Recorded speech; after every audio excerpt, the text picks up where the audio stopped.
और इस बीच देखिए युद्ध में मारे गए लोगों का आंकड़ा आ गया और यह बड़ा आंकड़ा है। ईरान में अब तक 201 लोगों की मौत हुई है, 747 लोग घायल हुए हैं, 200 से ज्यादा मौतें।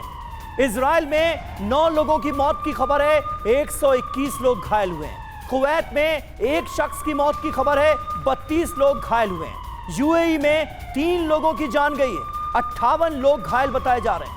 इराक में 2 लोगों की मौत, 5 लोग घायल हैं। यह पहला आंकड़ा सामने आया है मौत का।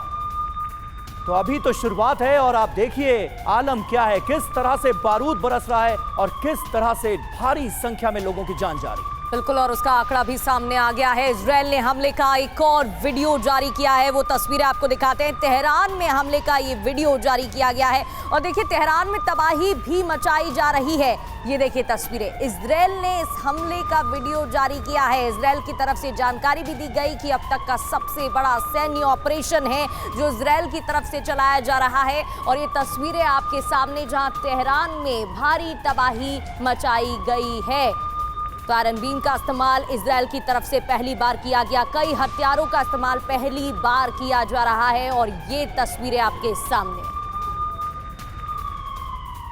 तो इजरायल, अमेरिका और ईरान के बीच ये जंग भड़कती हुई नजर आ रही है। ताजा खबर ये आ रही है कि इजरायल में युद्ध के लिए नई भर्तियां शुरू कर दी गई हैं। इजरायल ने रिजर्व सैनिकों को भी बुला लिया है। ये जंग लंबी खिंचने के आसार नजर आ रहे हैं। इजरायली सेना में भर्ती के लिए नया विज्ञापन दिया गया है। ये एक बड़ी खबर सामने आ रही है ऐसे वक्त में जब ईरान इजरायल को लगातार टारगेट कर रहा है, बड़े हमले हो रहे हैं, इजरायल के अंदर लोगों की जानें जा रही हैं। अब इजरायल ने रिजर्व सैनिकों को भी बुला लिया है और सेना में भर्ती के लिए नए विज्ञापन दिए गए हैं।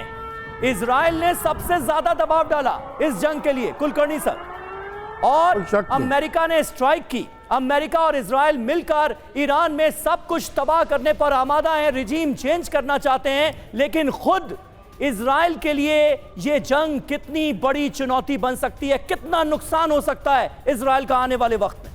देखिएगा समीर, जिस तरीके से ईरान बार बार ये कह रहा है कि हम इसका इजरायल का वजूद ही मिटा देंगे, अस्तित्व मिटा देंगे, इसको समुंदर में डाल देंगे, तो यही एक कारण है इस युद्ध का।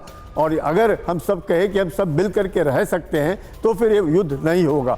अगर ये अस्तित्व की जब लड़ाई चल रही है, वहाँ पे ईरान को लग रहा है कि उसके वजूद को मिटाया जा रहा है, वहाँ इजरायल को लग रहा है उसके वजूद को मिटाया जा रहा है, तो इजरायल भी अपने वजूद की बरकरार रखने के लिए वो लड़ रहा है और ईरान भी लड़ रहा है। अब देखना है जीत किसकी होती है। ऐसे इसमें हार सबकी होगी, नुकसान सबका होगा, इसमें कोई शक नहीं है। लेकिन ईरान एक पुरानी सभ्यता होने के नाते उम्मीद की जाती थी।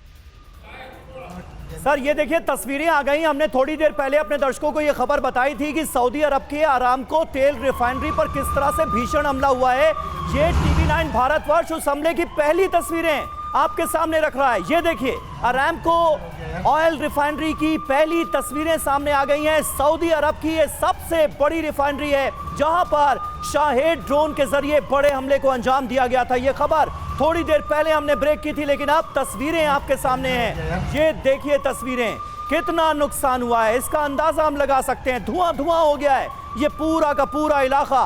सऊदी अरब की अरामको ऑयल रिफाइनरी पर ये बहुत बड़ा हमला है और ये ऑयल रिफाइनरी दुनिया की सबसे बड़ी ऑयल रिफाइनरीज में से एक मानी जाती है और शाहेद ड्रोन से इस पर अटैक करने में कामयाब हो गया है ईरान। ये सऊदी अरब के लिए बहुत बड़ा झटका है, बहुत बड़ा झटका है सऊदी अरब के लिए। और निश्चित तौर पर आने वाले वक्त में क्या दुनिया एक बड़ी ऑयल क्राइसिस की तरफ बढ़ रही है, ये सवाल भी हर किसी के जहन में आता है। गिरीश जी कैसे देखेंगे इतनी बड़ी ऑयल रिफाइनरी, अरामको रिफाइनरी, बचपन से हम नाम सुनते आ रहे हैं और उसे तबाह कर दिया है ईरान ने। हाँ बिल्कुल, जैसा मैंने पहले कहा कि ये ईरान की बहुत सोची समझी रणनीति है। इन्होंने पहले से ही ये ठान के रखी थी कि अगर यूएस हम पे अटैक करेगा तो हम जो दुनिया का ऑयल ट्रेड है, चाहे रिफाइनरीज हैं, चाहे शिपिंग लाइंस हैं, जो भी है उसको अटैक करेंगे। उन्हें पता है कि जैसे ये होगा ऑयल प्राइसेस ऊपर जाएंगे, दुनिया शोर मचाएगी, दुनिया की इकोनॉमी उथल पुथल हो जाएगी और अमेरिका के ऊपर दबाव आएगा। लेकिन इतने हमले तो इजराइल के तेल अवीव में नहीं हो रहे हैं जितने अरब मुल्कों में हो रहे हैं। इसीलिए हो रहे हैं क्योंकि वहाँ पर तेल का भंडार है और इनका टारगेट है तेल के भंडार, इसीलिए वो अरब कंट्रीज़ के ऊपर अटैक कर रहे हैं ताकि वो अरब कंट्रीज़ जो है उनकी ऑयल इकोनॉमी इफेक्ट हो और वो कहे यूएस के ऊपर प्रेशर डालें कि भाई बहुत हो गया, अभी कुछ करें नहीं तो हमारी इकोनॉमी सस्टेन नहीं कर पाएगी। यही ईरान की रणनीति है और मैं सोचता हूँ काफ़ी सक्सेसफुल रहे हैं अभी तक वो इस अपनी रणनीति को इम्प्लीमेंट करने में। काफ़ी चाहे उन्होंने अलग खुमैनी साहब को मार दिया, उनकी टॉप लीडरशिप को मार दिया, लेकिन जो सेकंड रंग लीडरशिप है वो उनकी रणनीति को पूरी तरीके से अमल में कर रही है और इसके लिए मैं ईरान की जो सेकंड रंग लीडरशिप है उसकी तारीफ करूंगा कि वो टिलमिलाए नहीं है अभी तक यूएस प्रेशर में, बराबर मुंह तोड़ जवाब दे रहे हैं। लेकिन संजय भारद्वाज सर, ये कब तक सस्टेन कर पाएगा ईरान? क्योंकि अरब मुल्कों में तो हम देख ही रहे हैं, तस्वीर सामने है सऊदी अरब के अरामको में किस तरीके से हमला हुआ है, लेकिन भारी नुकसान का सामना ईरान को भी तो करना पड़ रहा है जहां अमेरिका की तरफ से हमले हो रहे हैं। फ्रांस ने अब तैयारी कर दी है, 2 जहाज भेजे जा रहे हैं और फिर यूएस अब्राहम को लेकर भी, युद्धपोत को लेकर खबरें सामने आई। अब कौन सच बोल रहा है, कौन झूठ बोल रहा है, लेकिन इसमें नुकसान तो हो रहा है ईरान को।